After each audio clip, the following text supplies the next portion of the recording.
그렇습니다. 오늘 로마서 5장 6절에서 8절의 말씀을 통해 죽음을 위한 용기로 인하여라는 주제로 계속해서 사도신경에 대한 그 진술을 생각해 보고자 합니다. 이제 어느 정도 이제 이 정도 반복했으면 이제 답이 어느 정도 나올 것 같아요. 그죠? 그죠? 우리는 계속해서 이 지금 질문 앞에 서 있고요. 그리고 이 질문을 우리는 사도신경에서 발견할 수 있다고 설명했습니다. 결국 이 바른 신앙과 건강한 신앙에 대한 정의는 우리의 인식이나 우리의 이해, 오늘 아니면 우리의 감성으로 이 정도 느껴지면, 아니면 이 정도 이해가 되어지면 내가 바른 신앙, 아니면 여기에 나온 것들을 그냥 목적과 의미를 모른 채 그냥 성경을 읽는다든지, 하나님께 기도한다든지, 하나님이 누구신지 모르시는데 기도한다든지, 어떻게 보면 그런 신앙은 바른 신앙을 가기 위한 물론 단계는 될 수 있겠죠. 하지만 거기가 종착지가 아님을 우리는 살펴보아야 합니다. 결국엔 성경적인 신앙이 우리에게 요청되고 도전될 텐데, 이 성경적인 신앙에는 이러한 두 가지 의미가 있어요. 우리가 믿는 신앙하는 대상은 과연 누구시고, 그 신앙하는 대상은 과연 어떤 일을 우리에게 행하셨는지를 아는 것이 결국에 우리가 건강하고 바른 신앙, 즉 성경적인 신앙으로 우리가 생각할 수 있습니다. 그래서 우리가 계속해서 반복했습니다. 이 첫 번째 진술을 통해서 우리는 하나님 아버지를 여기 앞에 써져 있는 것처럼 전능하시고 천재 창조주이시고 우리 아버지가 되시는 하나님이 신 것을 우리가 아는 거죠. 그리고 우리가 고백하고, 그 다음 두 번째 진술입니다. 우리가 그의 유일하신 아들이신 예수 그리스도를 믿습니다. 예수는 주님이시고, 예수는 우리를 죄에서 구원하실 분이시고, 예수는 기름 부음 받은 자이십니다. 여기 지난주 이 설명을 건너뛰어서 잠깐의 첨언을 드린다면, 구약 시대 때 기름 부음 받을 수 있는 기름 부음을 받은 딱 세 종류의 사람이 등장합니다. 첫 번째는 왕이고, 두 번째는 제사장이고, 세 번째는 예언자입니다. 그래서 예수님께서는 이 카테고리의 기능을 다 수행하십니다. 그래서 예수님은 왕이시고, 예수님은 제사장이시고, 예수님은 예언자로 우리에게 이 땅에 오셨습니다. 그 다음 세 번째 진술이죠. 성령으로 잉태되셔서 동정녀 마리아에게서 나시고, 우리의 초이성, 어떻게 보면 초과학적인 진술입니다. 하나님의 역사로 잉태되신 것. 그 다음 카톨릭에서는 마리아를 상당히 높은 가치로 바라보지만, 우리에게 있어서 마리아는 연약한 인간에 지나지 않습니다. 그래서 철저하게 우리가 지난주에 살펴본 것처럼 이 사도신경의 구성은 우리가 이해하기 어렵지만 매주 고백하는 것처럼 삼위 하나님께서 하나 되셨다는 것을 늘 우리가 고백하는 이 구조로 우리가 신앙을 고백합니다. 근데 이 삼위일체를 가지고 부인하는 많은 사람들이 있습니다. 아주 대표적으로 이 사람들이에요. 길거리에 지나다 보면 가판대 세워놓고 약간 이상한 그림체 있죠. 여기 앞에 보이는 것처럼 예수님과 이 마리아 아주 휘황찬란한 그림 있죠. 보이시죠? 저분들이 이렇게 물어봅니다. 아니, 유일신은 믿는 기독교라면서 그러면 성자와 성령을 믿는 건 이미 말이 앞뒤가 맞지 않냐, 이게 삼위일체를 부정해야 되는 게 아닌가, 이렇게 도전하죠. 그 다음 두 번째 제기되는 질문은, 아니 예수님께서 그 십자가에 달려 돌아가시기 전에 감람산에서 기도하실 때 예수께서 하나님 앞에 기도하셨다는데, 근데 하나님이라면서 이게 어떻게 가능한 일인가? 자기 자신에게 기도했다는 건가? 이렇게 말하면서 삼위일체는 거짓이다, 틀렸다라고 이 사람들이 주장합니다. 그러니까 아까 이 앞에 설명드렸던 것처럼 신앙의 바름과 신앙의 건강함을 우리가 감성의 영역으로만 치부한다면, 이런 도전 앞에서 딱 길 가다가 이런 물어본다고 생각하세요. 유일신 믿는다면서 왜 성부, 성자, 성령을 고백합니까? 아니 당신들은 왜 하나님을 믿는다면서 지금 이 장면에서는 어떻게 보면 이게 맞지 않는 이러한 장면인데 한번 대답해 보십시오 라는 이러한 도전 앞에 솔직히 말해서 감성은 대답을 내릴 수 없습니다. 그러니까 우리가 바른 신앙과 건강한 신앙이라고 한다는 것은 어느 정도 우리가 하나님에 대해서, 그러니까 하나님이 누구이신지에 대해서 알 필요가 있다라는 겁니다. 그래서 우리가 믿는 하나님은 쓰여져 있지는 않지만 삼위에서 한 하나님으로 우리에게 역사하고 계십니다. 그래서 지난주를 복기해 보자면 이것에 대한 잘못된 예가 바로 이 양태론적인 설명이죠. 상황에 따라서 역할을 바꾸게 하는 양태론적인 설명. 이쪽에서는 성부, 저쪽에서는 성자, 또 다른 한편에선 성령. 이러면 양태론에 빠진 겁니다. 그래서 아까 이 제기했던 그 감람산에서 기도하시는 장면이 설명이 안 됩니다. 양태론적인 설명으로 가보면 세례 받으시는 장면도 마찬가지입니다. 그러니까 결국에는 이 삼위의 하나님께서 각자 따로 떨어져 있는 게 아니라 결국에는 삼위일체라는 말은 세 인격으로 존재하시지만 결국 한 하나님으로 우리가 고백합니다. 사랑으로 하나 되셨다라고 고백합니다. 그래서 우리가 삼위일체를 하나님의 사랑으로 우리가 인정하고 믿고 고백하는데, 이게 사도신경의 처음에는 그렇게 고백하지 않았습니다. 지난주에 다루지 않았지만 우리는 지난번에 451년에 칼케돈 신조를 다루었지만 사도신경은 주 150년 이전이죠. 그러니까 베드로가 신앙 고백했을 때부터의 기원을 갖고 있기 때문에 상당히 간단한 진술이었습니다. 주는 그리스도시요 살아계신 하나님의 아들입니다. 나는 이 고백으로부터 출발해서 1647년에 이르기까지 오늘날에 이르러서 사도신경이 보통은 7, 8세기에 완성됐다고 보는데, 여튼 이러한 1647년에 이르기까지 여기에서 이 사도신경은 많은 도전을 받습니다. 결국엔 가장 큰 도전은 그 도전이었습니다. 지난주에 말했던 것처럼 예수는 과연 누군가? 예수는 인간인가? 아니면 예수는 신인가? 이 두 질문 때문에 많은 사람들이 이것에 대해서 변호를 했어야 되기 때문에 325년부터 381년, 451년에 이를 것까지 계속해서 예수는 누구이시다에 대해서 정리를 내려놓습니다. 그래서 지난주에 나왔던 아주 어려운 설명이 등장하는 거죠. 예수님 참 하나님이시고 예수님은 참 인간이시라는 진술이 이제 나왔습니다. 그리고 이제 네 번째와 다섯 번째 진술이에요. 우리는 이렇게 고백하죠. 예수 그리스도에 관해서 그는 생략되어 있으니까 본디오 빌라도에게 고난을 받아 십자가에 못 박혀 죽으셨다라고 저희가 매주마다 고백합니다. 우리가 매주 이 고백을 하고 그냥 건너뛰지만 당시 장면으로 우리가 돌아가 보면 솔직히 제일 억울한 사람은 본디오 빌라도일 겁니다. 늘 저 사람의 이름은 매번 등장해서 예수 그리스도를 어떻게 보면 죽음에 이르게 하는 장본인이 되기 때문에 되게 어떻게 보면 악인으로 치부될 수 있는 가능성이 높은 진술이 바로 본디오 빌라도에게 고난을 받는다라는 겁니다. 좀 당시 상황을 좀 생각해 보면 이런 상황이었습니다. 예수께서는 피고셨고 그리고 종교 지도자들은 원고였습니다. 그리고 이 사이에서 벌어졌던 죄목은 신성모독죄였습니다.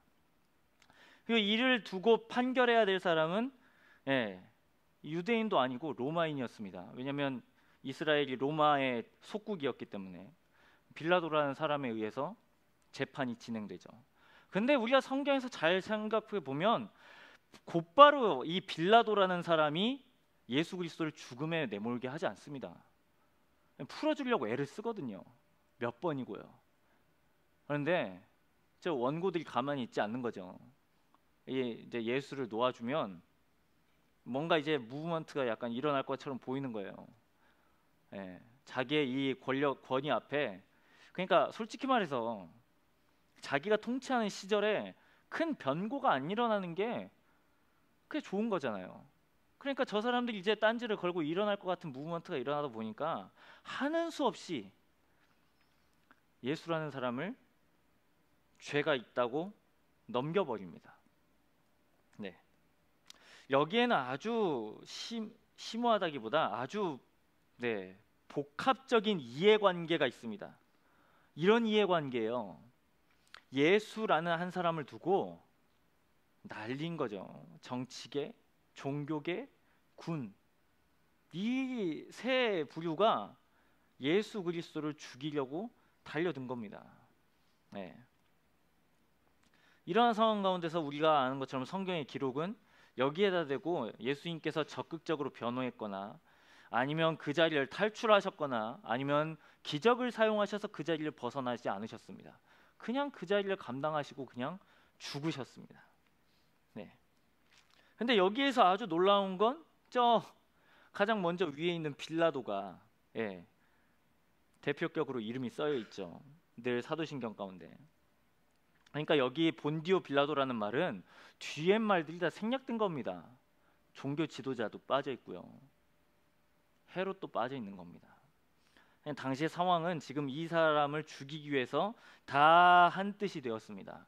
왜냐하면 지금 헤롯이라는 사람은 유대인이고 빌라도라는 사람은 로마인입니다. 근데 엄연히 빌라도와 헤롯은 권력자입니다. 근데 출신이 달라요. 그러니까 당연히 이해관계가 다릅니다. 이미 자체로 한쪽은 로마고 한쪽은 이스라엘이에요. 그런데 이 예수의 십자가 죽음 앞에서는 이 사람들이 결탁합니다. 밀란이 일어나면 안 되니까. 헤롯도 그렇고요. 빌라도도 마찬가지로 백성들이 일어나면 안 되니까 이 종교 지도자들과 백성들의 말을 그냥 들어줘 버립니다. 그래서 대표적인 사람으로 이름으로 본디오 빌라도라는 사람 이름을 여기에다 적어줍니다. 빌라도에겐 좀 억울한 면이 없지 않아 있겠지만 여튼 당시 상황은 그렇습니다. 그럼 이제 예수님께서 달려 죽으신 이제 십자가에서 좀 생각해 보기를 원해요. 십자가에 대해서 두고 많은 해석이 있지만 일단 십자가에 대해서 가장 큰 해석은 신명기에 있는 말씀과 같이 이건 끔찍한 저주입니다. 신명기 21장 23절에 있는 것처럼 나무에 달린 사람은 하나님 앞에 저주를 받았다고 분명히 구약 성경에 기록되어져 있습니다. 그러니까 지금 이 십자가의 죽음은 솔직히 말해서 육신의 죽음도 육신의 고통을 초래하는 아주 주요한 원인이기도 하지만 이 신명기 21장 23절의 말씀처럼 예수님께서 가장 극강으로 고통받으신 이유는 하나님께 버림받았다는 겁니다. 이중적으로 고통을 받으신 겁니다. 그러니까 예수님은 육체적으로도의 고통이고 그 복음서에 잘 나타나 있죠. 십자가 죽음에. 그리고 이 마태복음 27장 46절에 기록된 것처럼 이 말을 하시면서 예수님께서 숨지십니다. 왜 나를 버리십니까? 예수님 앞에서 가장 큰 고통은 바로 이것이었습니다. 왜냐하면 아까 삼위일체 관계에서 말했을 때 예수님은 늘 하나님으로부터 사랑을 받는 사람이었습니다. 그런데 지금 이 십자가의 죽음은 이 사랑받는 이 관계에서 완전히 끊어지는 관계입니다. 그렇기 때문에 이 마태복음 27장 46절은 많은 사람들이 공통적으로 해석하기로는 예수님의 진짜 죽음은 이것으로부터 비롯됐다고 말합니다. 결국 하나님으로부터의 관계의 단절이 예수님이 죽으신 가장 큰 고통받으신 이유다라고 많은 사람들이 설명합니다. 그런데도 불구하고 많은 사람들이 예수 그리스도의 죽음에 대해서 긍정하지 않습니다. 인정하지 않아요. 아주 대표적으로 두 가지 설을 제시합니다. 첫 번째는 기절이고요. 두 번째는 가연입니다. 이 두 가지 해석은 당시의 지배적인 흐름이었습니다. 하나는 예수님이 죽은 게 아니라 잠시 기절했다는 겁니다. 진짜로 죽은 게 아니에요. 너무나 그러니까 고통스러우시니까 그냥 잠깐 기절했다가 무덤에 가서 깨어나셨다라고 주장한 겁니다. 두 번째 주장 가연설은 예수가 하나님이시라면서 어떻게 하나님은 죽을 수 있는가? 하나님은 신이신데. 그럼 예수가 죽은 건 몸이 죽은 게 아니라 영혼이 죽은 거다. 영혼. 지금 눈앞에 달려있는 예수의 몸은 진짜 몸이 아니고 가짜 몸이다. 그래서 가현이라고 주장합니다. 그냥 인성을 너무 그러니까 격화시키는 거죠. 네. 이러한 대표적인 지배적인 두 가지 설을 제시합니다. 죽음에 대해서 받아들여지지 않는. 이 말을 해야 되나 말아야 되나 하는데 여러분에게 상당히 충격이 있을 것 같은 말이에요. 어떻게 그냥 넘어갈까요? 아니면 들어볼래요? 네. 잘 들어보세요. 당시 사람들은 이런 질문을 했다고 해요. 그리스도의 죽으심 좋아. 다시 살아나신 것도 이해가 안 되는데 그렇다고 쳐. 그러면 예수와 죽음과 예수의 부활 사이에 그럼 예수는 어디에 계셨는가 대체? 대번에 당연히 무덤이라고 해석하는 사람들이 많이 있겠지만 아주 뭐 이거 가지고 상당히 많은 도전들이 있었던 것 같아요. 네. 바로 이 도전이었어요. 이 죽으심과 다시 살아나심 사이에서 과연 예수는 어디에 계셨는가? 라는 주장이었습니다. 도전들. 놀랍게도 우리가 지금 고백하는 사도신경에는 이 구절이 빠져 있습니다. 바로 무엇이 빠져 있냐면 예수가 지옥에 가셨다는 겁니다. 상당히 충격적인 이야기인데 상당히 여러분 충격적이지 않은가 보죠? 예수님이 지옥에 내려가셨다는데 마땅히 하신 것처럼 바라보네요. 예. 예수께서 지옥에 내려가셨다라는 구절이 있습니다. 그러니까 이 사이에 제기됐던 저 질문에 많은 사람들이 이렇게 답을 내리기 시작했습니다. 예수는 지옥에 내려가셨다. 네. 왜 그런가 이렇게 해석합니다. 여기서 둘 다 이제 쓰여지는데 하나는 라틴어고 하나는 영어죠. 영어가 훨씬 더 후대입니다. 라틴어 사도신경이 훨씬 더 이전에 그러니까 있는 거니까 이 지옥에 내려갔다라는 말을 고백합니다. 이 도전 앞에서. 예. 왜 그럼 도대체 예수께서 지옥에 내려가셨는가라고 이 사람들은 대답했는지 생각해 볼 수 있습니다. 첫 번째는 예수 그리스도의 죽으심이 진짜임을 강조하기 위해서였습니다. 진짜 죽으셨기 때문에 지옥에 내려가셨다. 네. 그리고 두 번째 주장은 이거였습니다. 예수 그리스도께서 행하신 이 구원의 역사가 산자에게만 미치는 게 아니라 죽은 자들에게도 미쳤다 라고 설명하기 위해서 예수께서는 죽으시고 나서 지옥에 내려가셨다라는 말을 첨가합니다. 그 근거 구절을 베드로전서 3장 19절에 그걸 들어서 주장합니다. 여러분 근데 생각해 보세요. 우리의 약간 지금 매번 매우 고백하는 이 사도신경 앞에 예수께서는 지옥에 내려가셨습니다. 뭔가 어감이 뉘앙스가 상당히 그렇게 썩 좋지는 않습니다. 왜 그럼 우리는 이걸 뺐을까요? 우리 기독교는 한국 기독교요. 그러니까 우리 한국 기독교는 철저하게 외국으로부터 영향을 받았기 때문에 당시에 미국에서 수입되었을 때 그 사람들은 사도신경에 이 지옥에 내려가사라는 구절이 빠져 있었습니다. 그래서 그 미국인들의 사도신경을 고스란히 가져온 한국 사도신경은 당연히 이 지옥에 내려갔다라는 말을 뺍니다. 쓰지 않아요. 그 두 번째 이유는 아까 말했던 것처럼 별로 그렇게 이게 그리스도께서 지옥에 내려가셨다라는 이 언급 자체가 썩 고백하기에 유쾌한 내용이 아니어서 껄끄러워서 이 내용을 삭제시킵니다.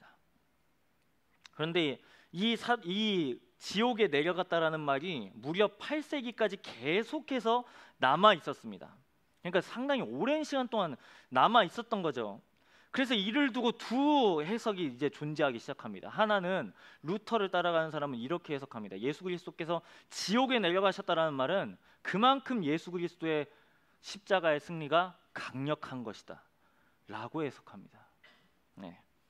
예수 그리스도의 승리가 죽음을 이기신 승리를 지옥에 내려갔다라는 표현을 통해서 우리는 고백하는 거다 라고 해석합니다. 두 번째 해석은 칼빈을 따라가는 사람은 루터처럼 문자적으로 바라보지 않고 예수 그리스도께서 십자가에 당하신 고통이 그만큼 극심한 것이다라고 의미만 따로 그냥 받아서 해석합니다. 여전히 그래서 오늘날에도 이 지옥에 내려갔다라는 말을 고백하는 사도신경이 여전히 고백되는 교회들이 있습니다. 저희는 고백하지 않습니다. 생략되어 있죠. 결국엔 이게 이 지옥에 내려갔다라는 말이 있고 없고의 문제가 아니라 결국 이를 통해서 우리가 알 수 있는 건 예수 그리스도께서 죽으신 일이 진짜라는 것과 그 예수 그리스도의 이 십자가의 사역이 당시 살아있는 사람들에게만 영향을 미치는 게 아니라 죽은 사람들에게도 다 영향을 미쳤다라는 걸 우리는 생각해 볼 수 있습니다. 그러니까 이 진술은 어떻게 보면 우리의 마음속 깊이에선 당연히 거리낌이 있는 건 맞지만 이 진술에 담긴 의미는 예수 그리스도께서 행하신 일이 상당히 영향력이 있다라는 걸 우리는 생각해 볼 수 있습니다. 그 다음 진술입니다. 우리는 그 다음에 이렇게 고백하죠. 예수 그리스도께서 죽은 자 가운데서 다시 살아나셨다라고 고백합니다.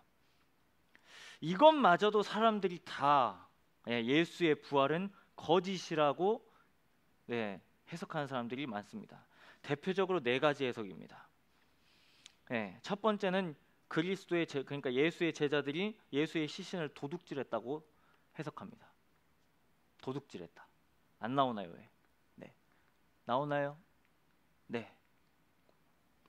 도둑질했다라고 말합니다. 그래서 훔친 이후에 죽음에서 부활하셨다라고 소문을 퍼뜨린 겁니다. 그리고 두 번째는 아까 그 십자가의 죽음과도 맞닿아 있는 겁니다. 예수는 기절하셨다. 기절했으니까 부활할 이유가 없죠. 죽은 것도 아니니까. 그 다음 환상설입니다. 예수님이 너무나 그리운 나머지 이 11명이 환상을 퍼뜨리고 있다. 그 다음 신화설입니다. 당시 고대 근동 지방에서는 부활을 모티브로 한 이야기가 있었기 때문에 성경에 있는 저자들이 저걸 예수에게 차용해서 자신의 복음서에 기록했다라고 해석합니다. 여전히 그러니까 4가지 설이 영향력이 없다고 해도 이 부활은 많은 사람들이 아니라 오늘날에 이르러서 우리에게 있어서 그 동정녀 탄생도 그렇고 성령으로 잉태하심도 마찬가지지만 이 예수 그리스도의 부활 앞에서 여전히 우리는 되게 초이성적인 진술입니다. 한 가지 근데 우리가 약간 생각해 볼 개연성은 있죠. 그건 바로 우리가 부활절 때마다 듣는 이야기인데 우리가 사복음서에 보면 예수님의 11명 제자들이 되게 어떻게 보면 약간 좀 뭐랄까요? 이런 표현을 써서 죄송합니다만 그렇게 믿음을 주시고 예수님께서 믿음을 주시고 직접적으로 기적을 베푸시고 같이 그렇게 삶을 살았음에도 불구하고 이 사람들은 계속해서 똑같은 지점에서 넘어집니다. 연약하죠. 그런데 사도행전에 넘어와 보면 이 사람들이 바뀝니다. 그리고 이 사람들이 전한 건 예수가 죽으시고 예수가 부활하셨다라는 내용을 전합니다. 그리고 그것 때문에 자신의 삶도 거기에 바쳐버립니다. 이 복음서와 사도행전의 시간은 별로 차이 나지 않습니다. 기껏해야 3달 정도밖에 안 돼요. 기껏해야 길게 잡아도 사람이 아무리 3달 바뀐다고 해도 그러니까 이 복음서와 사도행전 시간 사이에 어떠한 중차대한 사건이 있지 않고서는 이 사람들의 믿음이 그렇게 바뀔 수 있는가? 라는 모종의 개연성을 우리가 확인해 볼 수 있습니다. 그러니까 결국 이 사람들은 3년 동안 이러한 초자연적인 일들을 그렇게 다 경험해 내면서도 심지어 예수 그리스도의 십자가의 죽음 앞에서 다 뿔뿔이 흩어졌지만 예수께서 다시 살아나셨다는 그 모습 하나 가지고 자신의 목숨을 거는 신앙인들로 변화되기 시작합니다. 그러니까 3년 전에는 소극적이었다가 3년 후에는 자기의 목숨을 버리면서까지 이렇게 적극적으로 변했다라고 한다는 것은 이 둘 사이에 이 사람들이 충격을 받지 않고서야 설명이 안 되는 거죠. 그런 의미로 본다면 예수 그리스도는 어떤 일이 일어나야 됩니다. 그건 우리가 아는 것처럼 딱 한 가지죠. 부활이죠. 다시 살아나심. 이제 우리에게 이걸 적용해 봅니다. 우리는 이 네 번째와 다섯 번째 진술 때문에 우리가 신앙을 갖게 되었습니다. 여기 설명돼 이렇게 노란색으로 칠해져 있지만, 여러분 우리가 이 나눔제도 있습니다만 질문에 이게 1번 질문이었어요. 여러분은 스스로를 사랑받을 자격 있는 사람이라고 생각한가요? 어떠세요? 여러분은 사랑받을 만한 자격이 있다고 생각하세요? 여러분이 만약에 그렇게 생각한다면 여러분은 왜 사랑받는다고 생각하세요? 여러분이 생각하는 자격은 뭔가요? 올해 1월에도 그러한 비슷한 맥락의 설교를 했던 것 같은데, 아마 우리가 자격이 있어서 예수 그리스도의 사랑을 받았다면 딱 한 가지의 자격이 있을 겁니다. 그건 바로 우리가 죄인이라서 그렇습니다. 딱 한 가지요. 우리가 예수 그리스도께 용납받은 딱 한 가지 자격이 있다면 다 없고요. 우리가 죄인이라서 그렇습니다.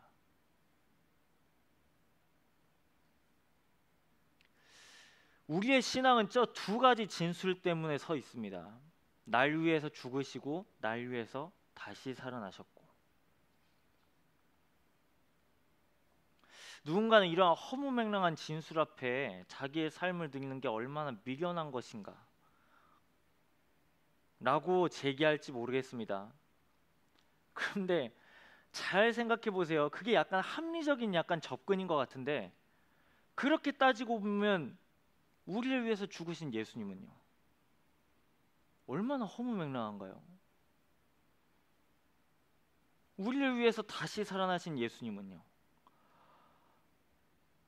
그냥 이런 거 보여주지 않고 그냥 사랑하실 수도 있고 그냥 말로만 하실 수도 있습니다. 그런데 오늘 우리가 읽은 이 로마서 5장부터 6절에서 8절 말씀에 8절은 기독교 신앙의 핵심을 설명하고 있습니다. 8절 9절이죠. 우리가 아직 죄인 되었을 때 그리스도께서 우리를 위하여 죽으심으로 하나님께서 우리에 대한 자기의 사랑을 확증하셨다고 설명합니다. 확증요. 네, 확실히 증거하셨대요. 8절 9절에 보면 우리가 아직 죄인이라고 설명합니다. 여기서의 죄인이라고 하면 아시죠? 기독교가 말하는 죄는 더 심오하고 넓고 깊고 높다는 걸, 여기서 말하는 죄는 그냥 우리가 숨만 쉬어도 죄입니다. 솔직히 말해서 지금 딱 3시 17분이잖아요. 우린 지금 딱 3시 17분, 초는 세지 않았지만 13초, 14초, 지금 11초에 우리는 죄인이었어요. 5분 전에 우리는 죄인이었습니다. 우리는 2시 예배가 시작하면서 죄인이었고요. 우리는 태어나면서부터 죄인입니다. 지긋지긋한 설명이죠. 반복되고 뻔한 레퍼토리, 클리셰 같은 설명입니다. 그런데 여러분, 그리스도의 사랑을 우리가 깊이 깨닫기 위해서 한 가지의 전제 조건이 있다면 그건 바로 내가 죄인이라는 사실이에요. 내가 이 죄인이라는 사실 앞에 깊이 동의가 안 된다면, 이 8절의 말씀은 우리가 깊이 동의가 안 되면 안 될수록 이 8절은 동의가 안 되는 구절입니다. 이미 여기서부터 걸리지 않나요? 우리가 아직 죄인 되었을 때, 하나님 저는 죄인이 아닌데요, 하나님 저는 어느 정도껏 의인입니다, 저는 어느 정도껏 양심껏 지금까지 살아왔습니다. 그냥 이 말을 뒤집어 본다면, 내가 죄인인 것을 깊이 하나님 앞에 인식하거나 인지하거나 내가 고백하지 않는다면 뒤이어 나오는 그리스도께서 우리를 위하여 죽으심으로 하나님께서 우리에 대한 자기의 사랑을 확증하신 이 말씀은 안타깝게도 그 담긴 의미가 반감될 수밖에 없다는 겁니다. 자, 지난주에 그 예수 그리스도의 나심에 대해서 우리가 이런 열린 결말로 설명드렸습니다. 아마 여기에 있는 사람들 저 포함해서요, 이 동정녀 탄생과 성령으로 잉태하심이 온전히 이해될 사람은 아무도 없다고요. 아무도 없습니다. 삼위일체에 대해서 이 무자르듯 이거는 성부고 이건 성자시고 이건 성령이시고 온전히 이게 우리가 이해되어져서 믿는다면, 그리고 고백한다면 그분은 하나님이 아니실 겁니다. 하나님은 우리와 질적으로 다르신 분 아닌가요? 우리는 피조물이고 우리는 그분은 우리의 창조자이시잖아요. 우리의 이성으로 온전히 이해된다면 하나님이 하나님이신 게 아닌 거죠. 그러니까 어떻게 보면 그 동정녀 탄생과 성령으로 잉태하심도 우리가 믿지 못하지만, 다 이해가 되지 않지만, 삼위일체가 이게 우리가 온전히 매끄럽게 이게 우리가 받아들여지지 않지만 우리가 매주마다 이걸 고백하는 이유는 우리의 믿음의 분량과 우리의 믿음의 대상이 그렇게 역사하시고 계시기 때문에 나의 믿음이 그렇게 성장할 것을 믿습니다 라는 고백인 겁니다. 그걸 오늘 동일하게 이 네 번째 진술과 다섯 번째 진술에도 동일하게 적용해 본다면, 본디오 빌라도에게 고난을 받아 십자가에 못 박혀 죽으신 일이 2025년 전에 2000년 전에 일어난 일이라고 역사적으로 기록되어 있지만, 지금 이걸 나의 일로 받아들이고 이 생략된 구절이 있지만 지옥에 내려가셔서 장사된 지 사흘 만에 죽은 자 가운데서 다시 살아나신 이 일이 나 때문임을 내가 이해가 되지 않지만 믿습니다 라고 고백하는 겁니다. 이 설명을 드리고 이제 마무리하죠. 우리 문화 내러티브는 늘 이렇게 우리가 살아가는 방식이 그렇습니다. 우리가 살아가는 이 세상이 그렇죠. 우리는 이해되어져야 믿죠. 우리는 이해되어져야 받아들입니다. 우리는 이해되어져야 이게 사실이고, 이해되어져야 이 성경에 이 기록된 말씀도 이해되어져야 하나님의 말씀으로 드디어 인정할 수 있다고 생각합니다. 하지만 솔직히 말해서 이 창세기부터 요한계시록까지 66권에 이르는 이 수많은 구절이 솔직히 말해서 우리의 온전한 이해를 따르는 구절이 어디에 있습니까? 창세기 1장 1절부터 우리의 초이성적인 구절 아닌가요?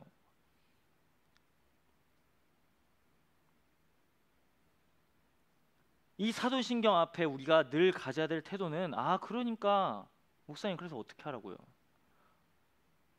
어떻게 하긴요? 우리의 믿음을 다시금 진지한 태도로 바라봐야 되죠. 매번 앵무새와 같이 우리가 반복되어졌던 그러한 진술이 아니라 정말 이 진술이 날 위해서 한 것임을,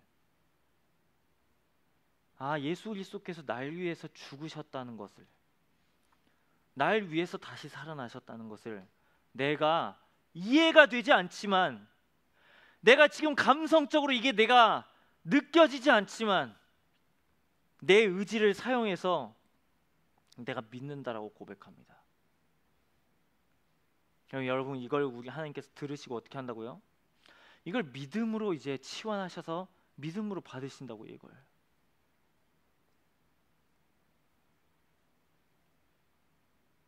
복음은 우리에게 이걸 도전하죠. 8장 8절이 그거잖아요. 우리가 아무것도 하지 않았는데 하나님 앞에서 용납받았다고요. 아무것도 하지 않았는데. 하지만 우리가 살아가는 이 세상은 조건적인 용납이 당연하고요, 차별이 자연스럽고요, 무언가에 꼬리표를 붙이는 게 상식입니다. 하지만 하나님의 사랑은 딱 한 가지였습니다. 그냥 우리라서 사랑하신 겁니다. 우리라서, 그냥 나라서요. 여기엔 어떤 하나님을 용납시킬 만한 제목이 없습니다. 그냥 우리라서 용납받았습니다. 그리고 예수 그리스도께서 행하신 일을 믿는다면 우리는 이제 이 지금 두 번째, 다섯 번째 진술과 같이 이제 죽음 가운데 있지 않고 우리도 다시 살아날 거라고 우리가 믿습니다. 부장님께 설명하시죠. 여러분 여기에서 지금 다 육신을 갖고 있지만 우리는 다 죽겠죠. 이제 나이가 차서 안타깝지만 안 그러면 좋겠지만 사고나 병으로 육신의 죽음은 우리에게 한계를 지웁니다. 하지만 그리스도인은 육신의 한계에 갇혀 있는 사람들이 아닙니다. 왜냐하면 예수 그리스도께서 행하신 일 때문에 우리 역시 그렇게 다시 살아납니다. 저도 몰라요, 어떤 몸을 가질지. 그냥 한 가지 유추하기로는 예수님과 같이 신령한 몸을 갖는다는 것 뿐입니다. 예수님과 같이 저 문을 통과할지도 몰라요.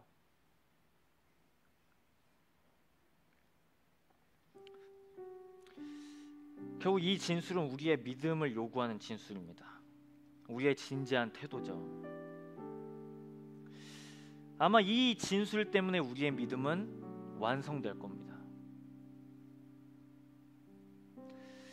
이 진술이 결국 나의 이성에 갇혀서 아니면 나의 감성에 갇혀서 나의 한계에 갇혀서 나의 상황에 갇혀서 하는 게 아니라 결국 이러한 마음을 우리가 주 앞에 올려드린다면 우리 역시 예수 그리스도와 같이 부활할 것입니다. 그러나 여러분, 예수께서 날 위해서 죽으셨다라는 말은 우리에게 믿음의 용기를 주는 말입니다. 그래서 우리는 당당할 수 있습니다. 그래서 우리는 또 한 번 일어설 수 있는 겁니다. 정신 승리는 세뇌잖아요. 세뇌예요. 어떻게 보면 일종의 세뇌죠. 그렇게 될 것이다. 예수 그리스도의 죽음은 솔직히 말해서 세뇌보다 더 강력한 힘이 있죠. 늘 기억 안에 재현되고 이걸 우리가 믿음으로 받아들인다면 이건 우리에게 실제가 됩니다. 이제 그러니까 성경의 수많은 사람들은 특별히 구약 시대에 있는 사람들을 봐보세요. 그 사람들은 예수님을 본 사람들도 아닙니다. 하나님의 음성만 듣고 그냥 따라갔고 그렇게 살다 죽었어요. 놀랍게도 이 사람들 역시 그렇게 믿음으로 응답하다 그냥 갑니다. 믿음은 어떻게 보면 그런 거 아닐까요? 어느 정도 이제 우리가 이 정도의 진술 앞에 정말 그럴 수 있겠습니다. 하나님, 정말 그럴 수 있겠습니다. 날 위해서 죽으실 수 있는 분이 이 세상에 딱 한 명 있다면 그건 바로 내가 믿는 주님일 겁니다. 날 위해서 다시 사신 분이 나를 여전히 기다리고 있다고 한다면 그분은 바로 우리 주님일 겁니다. 그래서 나도 나의 이성과 감성을 다 사용해서 이제 예수 그리스도가 날 위해서 죽으시고 살아나셨고 내가 믿는 신앙의 대상이신 주님이 살아계신 하나님이심을 내가 믿겠습니다.